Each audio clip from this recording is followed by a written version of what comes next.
communication styles that are most seen in businesses. Family business just tends to be a little more intense because you have relationships that are multi-layered. And for the planning that the families that you talk to, that are really, when they really think about it, wealth really consists of at least 5 things.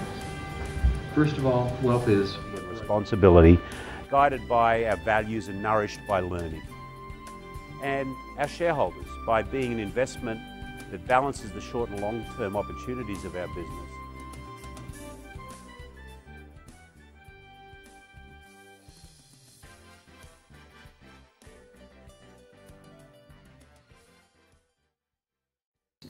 I'm here with Meredith Powell, who is our speaker tonight at our November workshop here for the Family Business Council.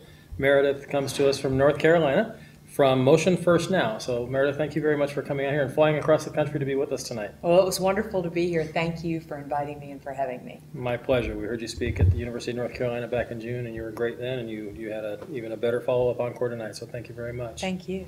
So Motion First Now, how did you come up with that name for your company? Well, you know, body at rest tends to stay at rest, and a body in motion tends to stay in motion. I put a lot of thought into what I was going to call my business, and truly, for businesses, you need to learn, grow, and develop while you're still running the business.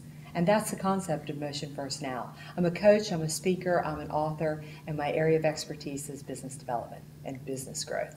Out of those, what's your favorite? If you had to just do one of those things, what would you like to do the most? You know, that's really difficult because they tend to fuel each other. But really, the working one-on-one with CEOs and organizations, I do love to coach. Excellent. So how does the whole concept of building success in a trust and value economy come to you? I mean, you talked a lot about trust tonight. Right. Tell us a little bit about kind of that whole concept, where it came from, and why is trust so important now as opposed to maybe 5 or 6 years ago when the economy was different? You know, another one of your members actually asked me that question over dinner, and you know, it's really one of the first times I've ever been asked that question, but it's such a good question to ask. And the reason I chose the topic tonight, and this is what I wanted to talk about, is because I want family-owned businesses to understand that they have a strategic advantage in this economy. That what the consumer's looking for is trust and value. You know, when Lehman Brothers fell, the world changed. And everybody keeps talking about when the economy is coming back. But the truth is, the economy has forever changed. And what we sell is a commodity, but how we sell it, that's our competitive advantage. And it's about trust and value. And I get so passionate about the topic because family-owned businesses are built on trust and value. And that's what the consumer is looking for. You talk about the consumer on our site now as well. How have, I think you kind of hit on it a little bit with just the shift in the economy, but how, can you give a couple specific examples of how consumer buying habits have changed over the last few years? Absolutely. Frugal is in. You know, we really came out of a time of abundance, and now we're really living in a time when it's hip to be frugal. I mean, and, you know, people who haven't even been hit by this economy are looking for ways to save money. So you hear economists talk about, you know, when the economy is going to come back, when things are going to shift. In my opinion, it doesn't matter so much what the markets do because the mind of the consumer has changed. People are more selective about what they buy and more selective about whom they buy from. And that is ready-made for a family-owned business. I think it's exciting. It is. It is. I see that as well. Now, you spend a lot of time traveling. You visit a lot of different companies around the country and so forth. Do you have any idea or what's your speculation, just your opinion on where we're headed? I mean, where do you think we'll be 5 years from now as a country and as an economy? Well, I think it's going to remain difficult and it's going to remain tough. But I say that understanding that that doesn't mean that you can't be incredibly successful. I think that consumers will continue to be in control.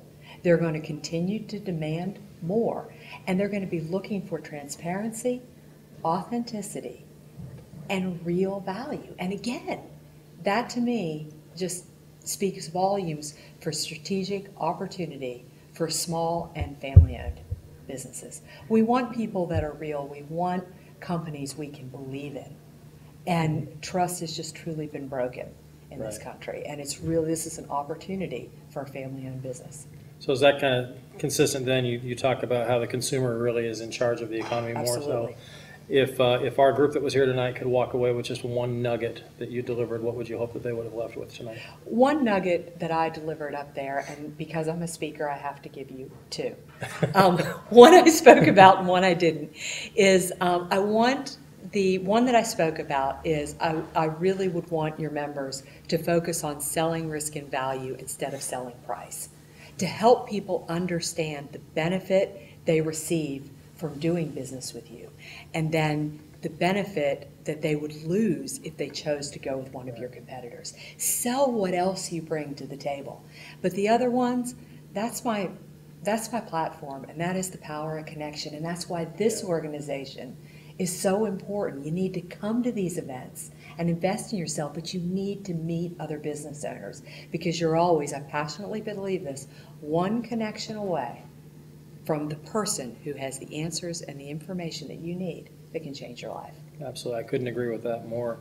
I took away a lot from tonight. I think one of the things that I took away in addition to that was your concept of selling small to sell big. Absolutely. And I thought a lot about the relationships that I have here at the Family Business Council, as well as in positions I've been in the past, where the successes have been, you've heard people talk about, if you can't be the number one choice, be the number two choice. Absolutely. And oftentimes that is the sell small. Just sample this one time, see how you like it, and if it works for you, then hang on to my business card and we'll be in touch. We'll have lunch, we'll play golf, whatever. We'll establish and build a relationship, and then when you're ready to make a shift, here we are. And the next thing you know, they're ready to make a shift because you've sold risk and value. Now we're selling big. Yeah, Well, Meredith, thank you so much. Again, we appreciate you coming out here. Thank we you. hope to have you out here again. I'd love to. I think you did a fantastic job. I know that the proof is in the pudding, and our members all just raved about it tonight. So, Great. Again, thanks for coming out. Well, thank you. If you'd like to attend any workshops like the one we had tonight with Meredith, or others that we have had here at the Family Business Council, give us a call at area code 657-278-4182,